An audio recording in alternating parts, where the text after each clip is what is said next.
Power हमेशा missile या army से नहीं दिखती। कभी कभार पावर सिर्फ एक कागज़ के टुकड़े में होती है जिसे दुनिया करेंसी के नाम से जानती है।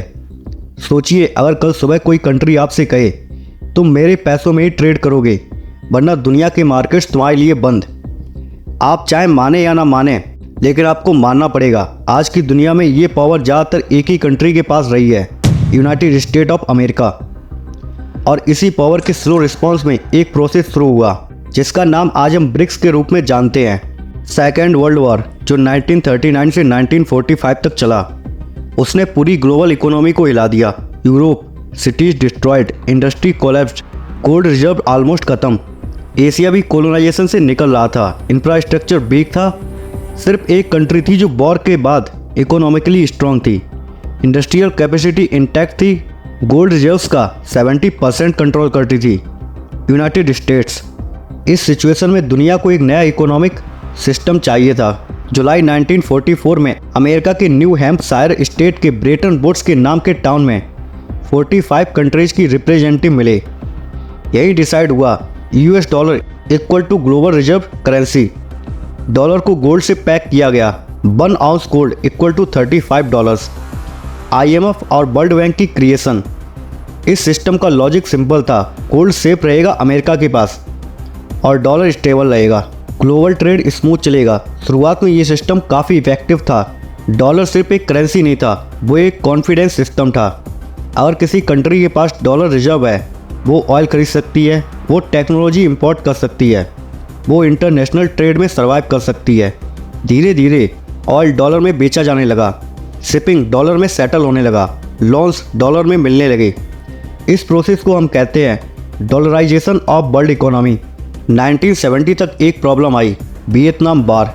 Domestic US spending equal to dollar supply बढ़ने लगी। वर्ल्ड को शॉक हुआ, क्या अमेरिका के पास इतना गोल्ड है जितना डॉलर सर्कुलेट हो रहा है। 1971 में यूएस प्रेसिडेंट रिचर्ड निक्सन ने एक हिस्टोरिकल अनाउंसमेंट की, डॉलर अब गोल्ड से लिंक्ड नहीं रहेगा। इस इवेंट को कहा जाता है निक्सन शॉक। इसके बाद डॉलर पूरे ट्रस्ट पर चलने लगा। अमेरिका को अनलिमिटेड प्रिंटिंग पावर मिल गई और यहीं से डॉलर पावर असिस्टमेट्रिक हो गई। 1971 के बाद डॉलर करेंसी कम वीपन ज़्यादा बन गया। अमेरिका ने रियलाइज़ किया, अगर किसी कंट्री को डॉलर सिस्टम से बाहर कर दो तो उसका ट्रेड ऑलमोस्ट रुक जाता है। इससे आई financial sanctions, banking bans, SWIFT access denial. Example Iran nuclear programme के बाद, Russia, Crimea Ukraine conflicts, Venezuela, Libya. ये सैंक्शंस डायरेक्टली मिलिट्री वॉर नहीं थे, लेकिन इम्पैक्ट कई बार उससे भी ज़्यादा था। अफ्रीका, एशिया और लैटिन अमेरिका के कई कंट्रीज ने देखा IMF लोन्स के साथ कंडीशंस, वर्ल्ड बैंक फंडिंग के साथ पॉलिटिकल प्रेशर, डॉलर शॉर्टेज के टाइम इकोनॉमिक क्राइसिस। उनके मन में एक कॉमन सवाल था, क्या कोई रास्ता नहीं है। लेकिन इंडिविजुअली कोई अमेरिका को चैलेंज नहीं कर सकता था, कलेक्टिवली शायद। 1990 के बाद और ईयर 2000 की स्टार्टिंग में चाइना फास्ट ग्रो कर रहा था, इंडिया लिबरलाइजेशन के बाद ऊपर आ रहा था, रसिया एनर्जी एक्सपोर्ट बैन कर रहा था, ब्राज़ील लैटिन अमेरिका की लीडर बन रही थी। ये कंट्री जोग्राफिकली अलग थी, पॉलिटिकली डिफरेंट थी, लेकिन एक चीज़ कॉमन थी, डॉलर डिपेंडेंसी। यहीं से ग्राउंड वर्क प्रिपेयर हो रहा था ब्रिक्स जैसे स्ट्रक्चर के लिए। तो ये थी कहानी डॉलर की राइज की, एक करेंसी से पावर बनने की और बाकी दुनिया के अंदर उठते सवालों की। लेकिन हिस्ट्री में एक रूल होता है, जब भी पावर सिर्फ एक जगह कॉन्सेंट्रेट होती है, कहीं ना कहीं रेजिस्टेंस डेवलप होता ही है। ये रेजिस्टेंस लाउड नहीं था, ये धीरे, क्वाइटली और प्लानिंग के साथ ग्रो करता है। और इसी तरह ब्रिक्स की कहानी थ्योरी से रियलिटी बनी। 2001 में जब जिम नेल्स ने ब्रिक टर्म कॉइन किया, तब इसका कोई पॉलिटिकल मीनिंग नहीं था। गोल्डमैन सच्स की रिपोर्ट में कहा गया, ये 4 इकोनॉमीज 2050 तक G7 को चैलेंज कर सकती हैं। Growth driven by population, resources, production. इस स्टेज पर no aliens, no meetings, no shared ideology, सिर्फ एक ऑब्जर्वेशन थी। अर्ली 2000 में China world manufacturing hub, India service and IT growth, Russia oil and gas exporter, Brazil agriculture plus commodities leader. ये सब countries dollar system के अंदर ही grow कर रहे थे, लेकिन सिस्टम के कंट्रोल में नहीं थे। यही एक कॉन्ट्रडिक्शन था। हम सिस्टम को सस्टेन कर रहे हैं, लेकिन सिस्टम हमारे कंट्रोल में नहीं है। 2006 में यूनाइटेड नेशंस जनरल असेंबली के स्लाइड लाइंस पर ब्रिक कंट्रीज को फॉरेन मिनिस्टर मिले। ये मीटिंग इनफॉर्मल थी, no media hype, no official declaration, बस एक बात डिस्कस हुई, हमारी प्रॉब्लम सिमिलर हैं। This was the first political signal. 2008 में दुनिया ने देखा Lehman Brothers collapse, US and Europe banks bail out, millions of jobs lost. Irony ये थी, क्राइसिस यूएस से आई लेकिन इम्पैक्ट डेवलपिंग कंट्रीज पर भी पड़ा। ब्रिक कंट्रीज ने ऑब्जर्व किया आईएमएफ रिफॉर्म स्लो है, वोटिंग पावर अभी भी वेस्ट के पास, रिस्क सोशलाइज्ड, कंट्रोल प्राइवेटाइज्ड। इस क्राइसिस ने एक थॉट प्लांट किया, अगर प्रॉब्लम सिस्टम से आई है तो सिस्टम को रिफॉर्म कौन करेगा।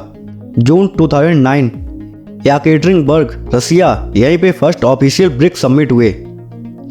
हेड ऑफ स्टेट मिले, ज्वाइंट स्टेटमेंट रिलीज हुई। की points: multipolar world support, global institutions में रिफॉर्म, डेवलपिंग नेशन की रिप्रेजेंटेशन। ये कोई एंटी यूएस डिक्लेरेशन नहीं थी, ये अजर्सन ऑफ प्रेजेंस थी। 2010 में साउथ अफ्रीका को ब्रिक ग्रुप में इनवाइट किया गया। इस इंक्लूजन का रीजन अफ्रीका की representation, emerging market leadership, political balance. इसके बाद ब्रिक बन गया ब्रिक्स। ये सिर्फ एक लेटर ऐड नहीं था, ये ज्योग्राफिकल एक्सपेंशन था। 2011 से 2013 के बीच रेगुलर समिट स्टार्ट हुए, वर्किंग ग्रुप्स बने, डेवलपमेंट, फाइनेंस, ट्रेड पे टॉक हुई। इंपॉर्टेंट ऑब्जर्वेशन: ब्रिक्स कभी भी मिलिट्री अलायंस नहीं बना, इसका फोकस रहा इकोनॉमी, डेवलपमेंट, कॉपरेशन।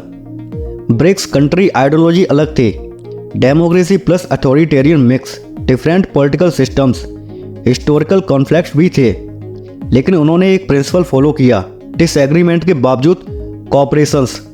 ये फेज स्लो था लेकिन सॉलिड फाउंडेशन बिल्ड हुई। 2008 के बाद एक चीज क्लियर हो गई, IMF and world bank reform slow, voting rights unfair, conditional loans. इसलिए 2012 से 2014 के बीच अल्टरनेटिव बैंक का कॉन्सेप्ट डेवलप हुआ, करेंसी कॉपरेशन डिस्कस हुए, पेमेंट सिस्टम एक्सप्लोर हुए। 2015 में यूएफए समिट रसिया, ब्रिक्स ने ऑफिशियली लॉन्च किया न्यू डेवलपमेंट बैंक एनडीबी। इसका पर्पस बिल्कुल क्लियर था, इंफ्रास्ट्रक्चर प्रोजेक्ट फाइनेंस करना, सस्टेनेबल डेवलपमेंट सपोर्ट करना, डेवलपिंग कंट्रीज को अल्टरनेटिव फंडिंग देना। की facts: headquarter Shanghai China, initial capital $100 billion, funding members 5 BRICS countries. NDB का अप्रोच आईएमएफ से अलग है, political condition minimum, domestic priorities का रिस्पेक्ट, फास्टर लोन अप्रूवल्स। ये बैंक आईएमएफ या वर्ल्ड बैंक को रिप्लेस करने के लिए नहीं बना, बल्कि ऑप्शन क्रिएट करने के लिए बना।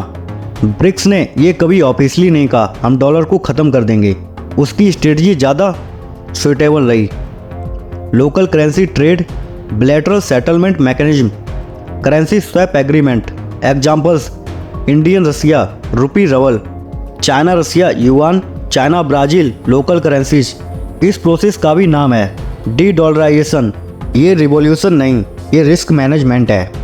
मीडिया अक्सर हेडलाइन बनाता है ब्रिक्स करेंसी आ रही है, रियलिटी थोड़ी कॉम्प्लेक्स है। Challenges: economic structure different, inflation rates different, monetary policies different. इसलिए शॉर्ट टर्म में कॉमन फिजिकल करेंसी अनलाइकली, लेकिन लॉन्ग टर्म में digital settlement unit, trade based accounting currency, reserve pool expansion possible है।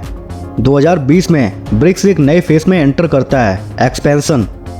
New countries interest दिखा रहे हैं, Iran sanction से बाहर निकलने का option, energy diversification, UAE financial hub, Egypt Africa gateway, Ethiopia demographic future. इस एक्सपेंशन का मतलब energy security, geographic reach, global south representation. BRICS अब सिर्फ 5 कंट्रीज का ग्रुप नहीं रहा, ये एक प्लेटफॉर्म बन रहा है। बेस्ट ब्रिक को इमीडिएट थ्रेट नहीं मानता, लेकिन लॉन्ग टर्म में स्ट्रेटेजिक चैलेंज मानता है। डॉलर का डोमिनेंस अभी भी स्ट्रॉन्ग है, लेकिन अल्टरनेटिव के साथ इरोड हो रहा है। यूएस का response, tariffs, strategic alliance, technology leadership पे फोकस। ये एक जीरो सम गेम नहीं है, ये एडजस्टमेंट फेस है। न्यूट्रल एनालिसिस के लिए लिमिटेशन समझना जरूरी है। Internal political differences, India China tensions, economic asymmetry, decision making slow. BRICS कोई सेंट्रलाइज अथॉरिटी नहीं है और शायद ये उसकी स्ट्रेंथ भी है और वीकनेस भी।